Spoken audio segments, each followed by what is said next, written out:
Hello everyone. आज हम इस वीडियो में ईवीएस के क्वेश्चन देखेंगे जो आपके प्रीवियस ईयर में आए हुए हैं।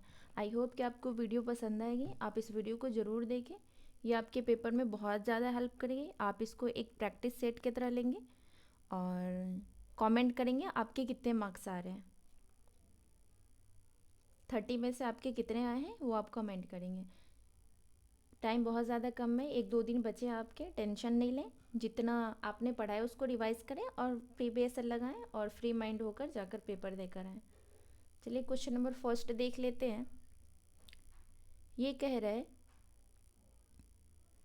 किसी व्यक्ति ने किसी राज्य के ग्रामीण क्षेत्र के लोगों की जीवन शैली का परीक्षण करके अपने विचारों को इस प्रकार व्यक्त किया। यहाँ का रहन सहन साधारण है। लोग खाने की वस्तुओं जैसे टैपिओका, कसावा और नारियल को अपने घरों के आंगन में ही उगाते हैं और इनसे बने खाने को चाव से खाते हैं। यह राज्य होना चाहिए केरल, असम, तेलंगाना, उड़ीसा। बस आपसे क्वेश्चन में ये पूछ रहे हैं, टेपिकोआ, कसावा, नारियल कहाँ खाए जाते हैं और ये आंगन में ही उगाते हैं। बस इतना सा क्वेश्चन है, इतना लंबा चौड़ा कर दिया है। तो बताएं क्वेश्चन नंबर फर्स्ट का सही आंसर क्या होगा।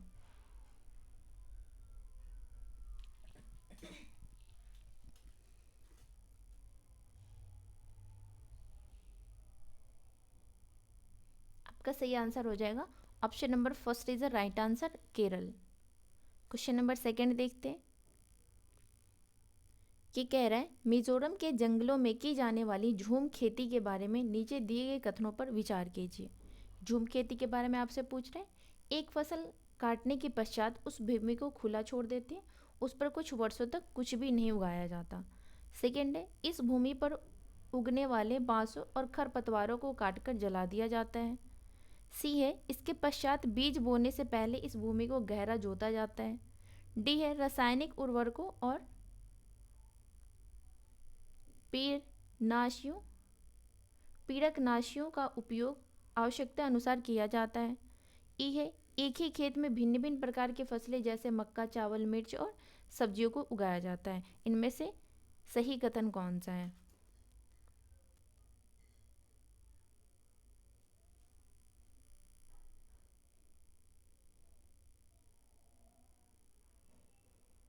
इसका सही आंसर हो जाएगा option number first A, option number B और ऑप्शन नंबर ई। आपका सी और डी गलत है। ए, बी, ई किस में है? Option number fourth is a right answer.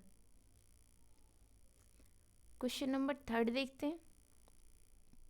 ये कुछ लाइनें दी गई है, नीचे दी गई पहेलियों को हल कीजिए। काले काले मोती जैसी छोटी सी पर गोल हूँ, बारीक पीसी या दरदरी, मैं तीख स्वाद वाली हूँ, मीठे और नमकीन में दोनों में डाली जाती हूँ। सोचो सोचो कौन हूँ मैं, जल्दी बोलो कौन हूँ मैं। इसका हल है काली मिर्च, इलायची, सरसों, लौंग। तो आपको पता ही होगा गोल गोल क्या होता है। क्या लौंग गोल गोल होता है? नहीं। क्या सरसों मीठे और तीखे दोनों में रखा जाता है? नहीं। क्या इलायची आपका गोल होता है? नहीं। आपका सही आंसर हो जाएगा option number first is a right answer, काली मिर्च। क्वेश्चन नंबर फोर्थ देखते हैं। ये कह रहा है, निम्नलिखित में से कौन सा एक अपनी मादा को उसकी गंध से कई किलोमीटर दूर से पहचान ढूंढ लेता है। बाज, रेशम कीट, मच्छर, तितली। तो आपका सही आंसर हो जाएगा जो रेशम कीट है वो अपनी मादा के उसकी गंध से कई किलोमीटर दूर से ही पहचान लेते हैं। क्वेश्चन नंबर 5 देखते हैं। निम्नलिखित में से उस शहर को चुनिए जहाँ के अधिकांश लोग इलायची और बादाम डाला हुआ गर्म कहवा पीना पसंद करते हैं। शिलोंग, मैसूर, हैदराबाद, श्रीनगर। तो आपका सही आंसर हो जाएगा option number fourth is a right answer. Srinagar में कहवा, कहाँ गया, कहवा श्रीनगर में और जम्मू कश्मीर में पिया जाने वाला है। मिलता तो कई जगह है पर ये फेमस है जम्मू, ये एक्चुअल में जम्मू और कश्मीर में ही बनाया जाता है कहवा। या इसमें इलायची होती है, बादाम डाला हुआ होता है और गर्म कहवा होता है। क्योंकि कहवा गर्म होता है। अब देखिए कश्मीर में ठंड बहुत ज़्यादा पड़ती है, इसलिए वहाँ के हिसाब से चीज़ें खाई जाती है। क्वेश्चन नंबर 6 देखते हैं। किसी व्यक्ति ने किसी राज्य के अधिकांश ग्रामीण क्षेत्रों का भ्रमण किया और वहाँ जिस प्रकार के घरों में लोग रहते हैं उनके ढांचे के बारे में निम्नलिखित विवरण दिए।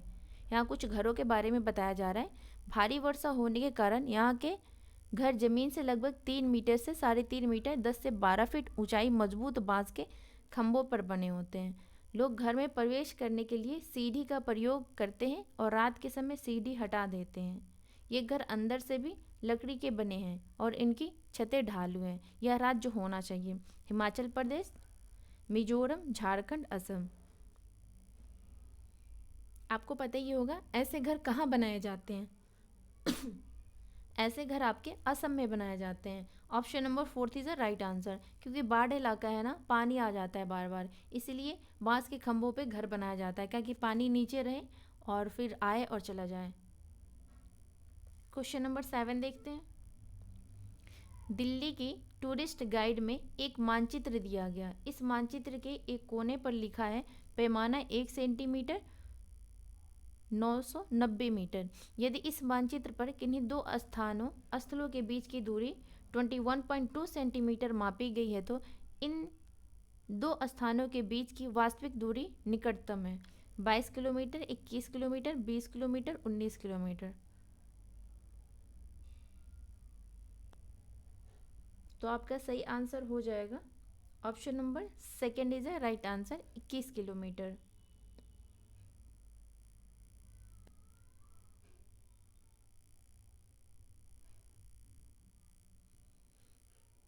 क्वेश्चन नंबर 8 देखते हैं।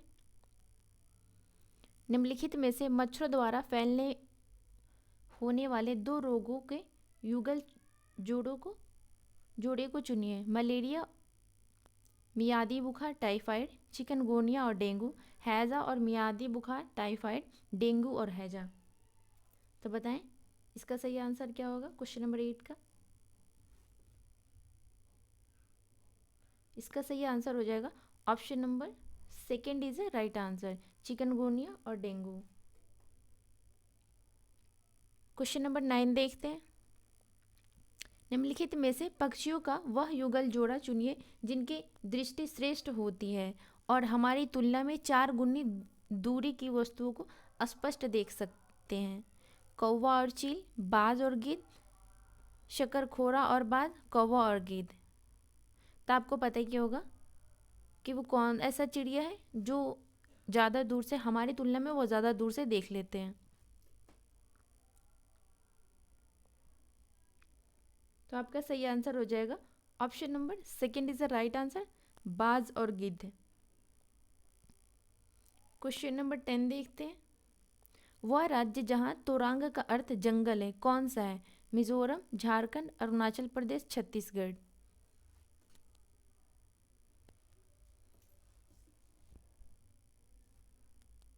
इसका सही आंसर हो जाएगा option number 2 is the right answer, Jharkhand. Jharkhand में जंगल को तोरांग के नाम से भी जाना जाता है, मतलब तोरांग का अर्थ जंगल है। क्वेश्चन नंबर 11 देखते हैं।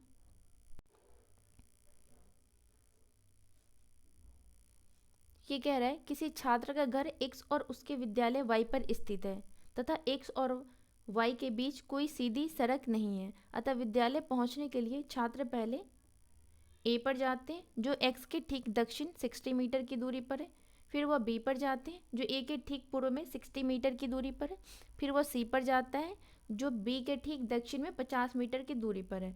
अंत में वह अपने विद्यालय पहुंचता है जो C के ठीक पूर्व में 60 मीटर की दूरी पर है। विद्यालय के सापेक्ष उसके घर की सही दिशा है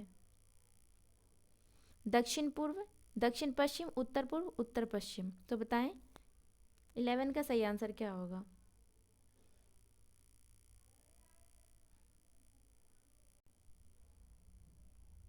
इसका सही आंसर हो जाएगा option number 4 is the right answer, Uttar Paschim. Question number 12 देखते हैं। एक train Bhiwandi road railway station से 22 नवंबर 2022 को 20:30 मतलब 8:30 रात में चलकर 24 नवंबर 2022 को 3 बजे नगर कोइल रेलवे स्टेशन पहुंची। यदि ट्रेन ने इन दोनों रेलवे स्टेशन के बीच 1877 किलोमीटर की दूरी चली तो ट्रेन की औसत चाल है निकटतम 58 किलोमीटर पर आवर, 59, 60, 62। तो आपका सही आंसर हो जाएगा option number 4 is the right answer, 62 kilometre per hour.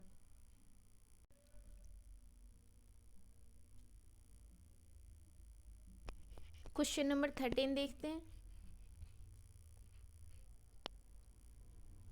मध्य प्रदेश के 3 सीमांत गर्त प्रदेश राज्य हैं, गुजरात, राजस्थान, महाराष्ट्र, उत्तर प्रदेश, बिहार, छत्तीसगढ़, महाराष्ट्र, छत्तीसगढ़, झारखंड, गुजरात, तेलंगाना, उड़ीसा। तो बताएं इसका सही आंसर क्या होगा।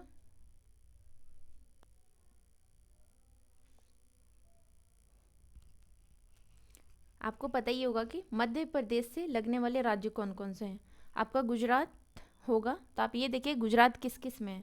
ऑप्शन नंबर फर्स्ट में है, ऑप्शन नंबर फोर्थ में है। तो आपका थर्ड और सेकंड तो ऐसे ही गलत हो गए। अब बच गए राजस्थान और महाराष्ट्र। तो आप बताएं मध्य प्रदेश में गुजरात के अलावा और कौन कौन से ऐसे मतलब कि अरे ऐसे कौन कौन से हैं जो बॉर्डर टच करते हैं, शेयर करते हैं अपना। इसका सही आंसर हो जाएगा आपका तेलंगाना नहीं है और उड़ीसा नहीं है। आपका सही आंसर हो जाएगा option number first is the right answer. Madhya Pradesh के 3 सीमांतगत प्रदेश राज्य हैं, वो गुजरात है, राजस्थान है और महाराष्ट्र है। नेक्स्ट क्वेश्चन देखते हैं।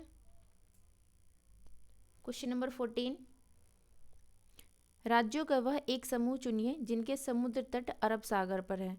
तमिलनाडु, उड़ीसा, आंध्र प्रदेश, केरल, कर्नाटक, महाराष्ट्र, गुजरात, महाराष्ट्र, उड़ीसा, गुजरात, केरल, तेलंगाना। तो आपको पता ही होगा कि गुजरात, गोवा, महाराष्ट्र, केरल ये सब किधर है, अरब सागर में है।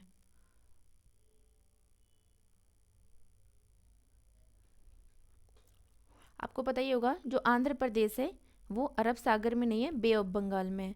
तो आप देखिए जहाँ आंध्र प्रदेश है आप उसको पहले कट कर दें। आंध्र प्रदेश नहीं है,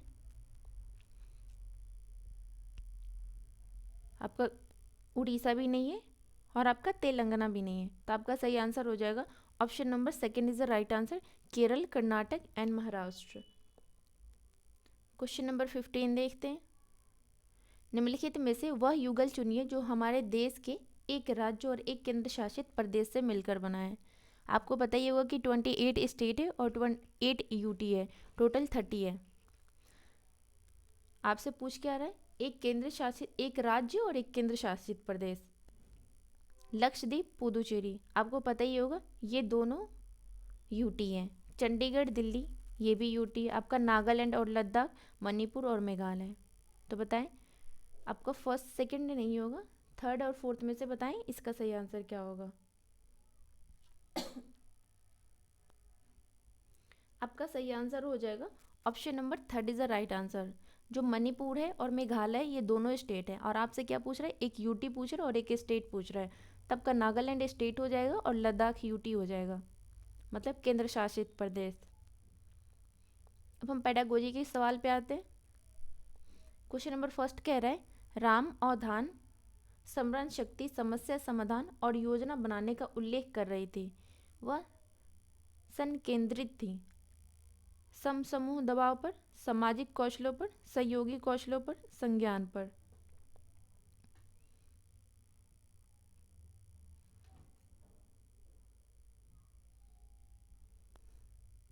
आपका सही आंसर हो जाएगा option number fourth is the right answer, संज्ञान पर। क्वेश्चन नंबर सेकंड देखते हैं। ईवीएस के शिक्षक ने बच्चों को वृक्षों की गिरी हुई पत्तियों को आकर, अमाप, बनावट इत्यादि के आधार पर समूहों में व्यवस्थित करने के लिए निर्देश दिए। शिक्षक का उद्देश्य पत्तियों के विषय में उनकी समझ में वृद्धि, अवलोकन और वर्गीकरण कौशल में वृद्धि, पत्तियों के ज्ञान में वृद्धि, उसके अध्यापन में अमोद प्रमोद तत्व की वृद्धि। इसका सही आंसर हो जाएगा option number second is the right answer, अवलोकन और वर्गीकरण कौशलों में वृद्धि। क्वेश्चन नंबर थर्ड देखते हैं। विद्यार्थियों में पर्यावरण दृष्टिकोण व पर्यावरण ज्ञान की जागरूकता लाने के लिए एक पर्यावरण अध्ययन का शिक्षक क्या कर सकता है? शिक्षक उसने घरेलू वस्तुओं को बनाने में प्रयोग होने वाले जैविक व भौतिक संसाधनों की सीमित उपलब्धता को बताएगा। बी है, शिक्षक अपने पास आसपास उपस्थित वनस्पति व पशुओं पर मानव व्यवहार के प्रभाव को बताएगा। सी है, शिक्षक राष्ट्रीय और अंतर्राष्ट्रीय डॉक्यूमेंट्री फिल्में दिखाएगा। डी है, शिक्षक औद्योगिकरण के लिए उन्मूलन के महत्व को समझाएगा। तो बताएं इसका सही आंसर क्या होगा? इसका सही आंसर हो जाएगा ऑप्शन नंबर ए, बी और सी। तो अब आप ये देखेंगे ए, बी, सी किस में है। Option number second is the right answer. आपका जो डी है वो गलत है। क्वेश्चन नंबर 4 देखते हैं। क्रियाकलाप आधारित अधिगम के अभ्यास में निहित निम्नलिखित चरणों को सही क्रम में व्यवस्थित कीजिए। ये कुछ चरण दिए गए हैं, उसको सही क्रम में व्यवस्थित करना है। पहले कौन आएगा, उसके बाद कौन आएगा, उसके बाद कौन, उसके बाद कौन। पहला है क्रियाकलाप का संपादन, पुनरावृत्ति करना, योजना बनाना, प्रक्रम पर विचार चिंतन करना। तो बताएं इसका सही आंसर क्या होगा? इसका सही आंसर होगा, पहले तो होगा योजना बनाना, 1 नंबर पे ये आ जाएगा आपका। उसके बाद योजना को क्रियाकलाप का संपादन करेंगे, 2 नंबर पे ये आ जाएगा आपका। उसके बाद प्रक्रम पर विचार चिंतन करना, आपका 3 नंबर पे ये आ जाएगा। लास्ट में पुनरावृत्ति करते हैं तो आपका 4 नंबर पे ये आ जाएगा। तो आप ये देखिए सी है फर्स्ट नंबर पे, इसमें सी है फर्स्ट पे, बाकी इन दोनों को कैंसिल कर देंगे, इसमें है। बाकी ए है इसमें भी सेकंड पे और इसमें भी सेकंड पे। अगला देखते हैं डी किस पे, थर्ड पे। तो आपका यहाँ बी थर्ड पे है तो आपका ये थर्ड भी कैंसिल हो गया। आपका सही आंसर हो जाएगा option number first is right answer, C, A, D, B. Next question देखते हैं। क्वेश्चन नंबर 5 कह रहा है निम्नलिखित में से कौन सी स्थिति पर्यावरण अध्ययन की एकीकृत प्रकृति को दर्शाती है? विज्ञान, सामाजिक विज्ञान और पर्यावरण शिक्षा की अवधारणाओं से अंतर्दृष्टि विकसित करना, किसी पर्यावरणविद को भाषण के लिए कक्षा में आमंत्रित करना, विज्ञान व सामाजिक विज्ञान के अलग अलग शिक्षकों को भाषण के लिए आमंत्रित करना, विज्ञान व सामाजिक विज्ञान के अलग अलग पाठ्य योजना बनाना। तो आपका सही आंसर हो जाएगा option number first is the right answer, विज्ञान, सामाजिक विज्ञान और पर्यावरण शिक्षा की अवधारणाओं से अंतर्दृष्टि विकसित करना। क्वेश्चन नंबर 6 देखते हैं। निम्नलिखित में से पर्यावरण अध्ययन पुस्तक में पहेलियों को सम्मिलित करने के उद्देश्य को पहचानिए। विद्यार्थियों के मन को भ्रमित करना, विद्यार्थियों को खेल खिलाना, विद्यार्थियों के मन को भ्रमित करना और समय आनंदित होना, विद्यार्थियों में तर्क क्षमता विकसित करना। तो आपका सही आंसर हो जाएगा ऑप्शन नंबर फर्स्ट गलत है। मन को भ्रमित नहीं करना है उनके, विद्यार्थियों को खेल खिलाना, बात तो सही है पर इससे ज़्यादा पॉजिटिव दूसरा ऑप्शन है, विद्यार्थियों के मन को भ्रमित करना और समय आनंद लेना। थर्ड तो बिल्कुल बेकार ऑप्शन है। इसका सही आंसर हो जाएगा option number 4 is the right answer, विद्यार्थियों में तर्क क्षमता विकसित करना। क्वेश्चन नंबर 7 देखते हैं। रीमा ने अपने विद्यार्थियों को देश के विभिन्न भागों में मनाए गए विभिन्न त्योहारों के उत्सवों पर जानकारी एकत्र करने का नियत कार्य दिया और उन्हें कक्षा में प्रदर्शित करने के लिए कहा। इस क्रियाकलाप का उद्देश्य है देश के सर्वाधिक लोकप्रिय त्योहारों के विषय में जाना जाए, हमारे देश में संस्कृति की विविधता के विषय में विद्यार्थियों को संवेदनशील बनाया जाए, हमारे देश में मनाए जाने वाले विभिन्न त्योहारों का एक रिकॉर्ड बनाया जाए, विभिन्न त्योहारों को उत्सव रूप में मनाने के लिए विद्यार्थियों को प्रेरित करना। तो आपका सही आंसर हो जाएगा option number second is the right answer, हमारे देश में संस्कृति की विविधता के विषय में विद्यार्थियों को संवेदनशील बनाया जाए।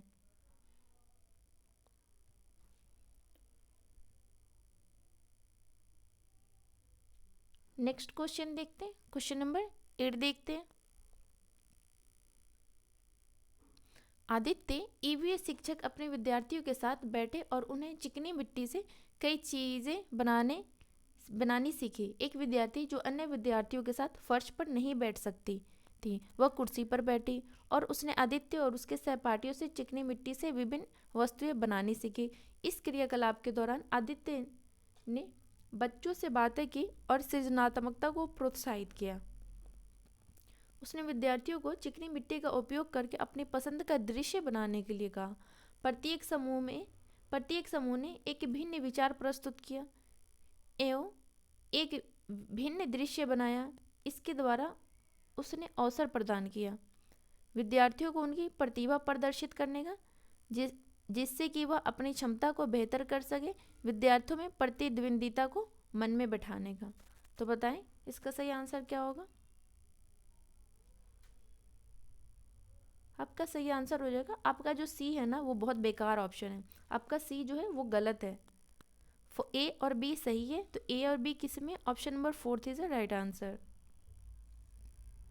क्वेश्चन नंबर 9 देखते हैं। यदि आपको ईवीएस में कोई विषय पढ़ाना कठिन लगे तब एक शिक्षक के रूप में आप क्या करेंगे? मुख्य बिंदुओं को पुनरावृत्ति करेंगे, विद्यार्थी से प्रश्न करेंगे, उसे पढ़िए और पढ़ाइए, समूह शिक्षण रणनीति का उपयोग करेंगे। तो आपका सही आंसर हो जाएगा option number 4 is the right answer, समूह शिक्षण रणनीति का उपयोग करेंगे। क्वेश्चन नंबर 10 देखते हैं। आरती के विद्यालय में ईवीएस की एक प्रदर्शनी का आयोजन किया गया। आपके अनुसार निम्नलिखित में से कौन सा सर्वाधिक उपयुक्त उद्देश्य है?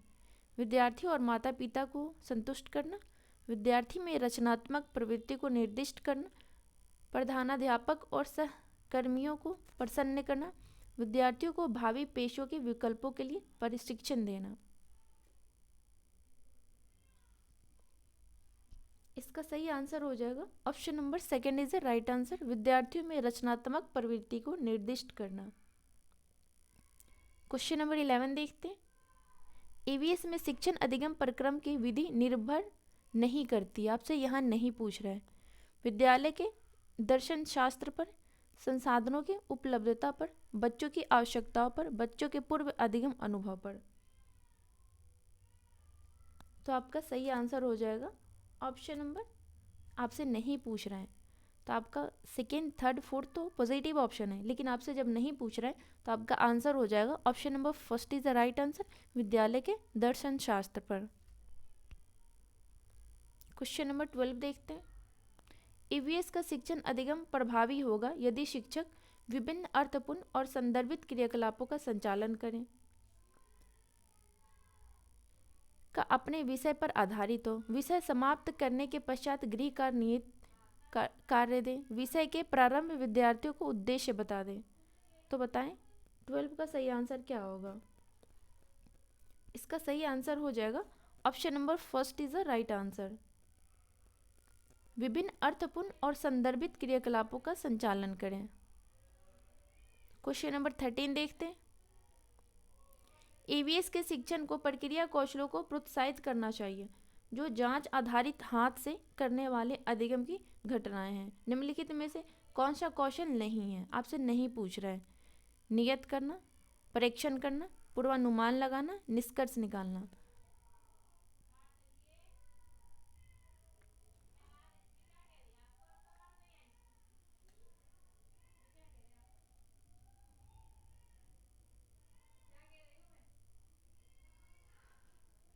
तो आपका सही आंसर हो जाएगा option number 1 is the right answer, नियत करना। क्वेश्चन नंबर 14 देखते हैं। ये कह रहा है राष्ट्रीय शिक्षा नीति 2020 के अनुसार पर्यावरण अध्ययन को एक विषय के तौर पर किस कक्षा समूह में स्थान दिया गया है?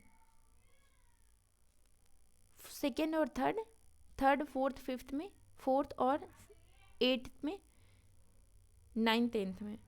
तो बताएं इसका सही आंसर क्या होगा? इसका सही आंसर हो जाएगा option number 2 is the right answer. आपका जो पर्यावरण अध्ययन का विषय है वो आपको 3rd क्लास में, 4th क्लास में और 5th क्लास में। आज का लास्ट क्वेश्चन नंबर 15 देखते हैं। प्राकृतिक संसाधनों की समिति उपलब्धि को आप एक पर्यावरण अध्ययन शिक्षण होने के नाते अपने विद्यार्थियों को कैसे समझाएंगे? प्राकृतिक संसाधनों पर एक अच्छी सी पाठ्य पुस्तक के माध्यम से, प्राकृतिक संसाधनों का एक अच्छा व्याख्यान देकर। बच्चों को तो लेक्चर मेथड से पढ़ाना ही नहीं है, मैंने आपको कई वीडियो में बता रखा है। किसी पर्यावरण विशेषज्ञ द्वारा भाषण के माध्यम से कक्षा में बच्चों को कोयले के टुकड़ों दिखाकर उसकी भविष्य में उपलब्धता एवं उपयोग संबंधी चर्चा करके। तो आपका जहाँ चर्चा बात आ गई वो आपका जिसमें बच्चा एक्टिव रहेगा, सक्रिय रहेगा, बच्चा इन्वॉल्व रहेगा, वो आपका आंसर सही होगा। तो आपका सही आंसर हो जाएगा option number 4 is the right answer. कक्षा में बच्चों को कोयले का एक टुकड़ा दिखाकर उसके भविष्य में उपलब्धता एवं उपयोग संबंधी चर्चा करके। तो इस वीडियो में हमने EVS के 30 क्वेश्चन करे। आई होप कि आपको वीडियो पसंद आएगी। आप इस वीडियो को ज़रूर देखें, ये आपके पेपर में बहुत हेल्प करेगी। इस वीडियो को लाइक कर दे, शेयर कर दे और चैनल को सब्सक्राइब कर ले ताकि आने वाला नोटिफिकेशन आपको मिलता रहे। थैंक यू, मिलते हैं नेक्स्ट वीडियो में।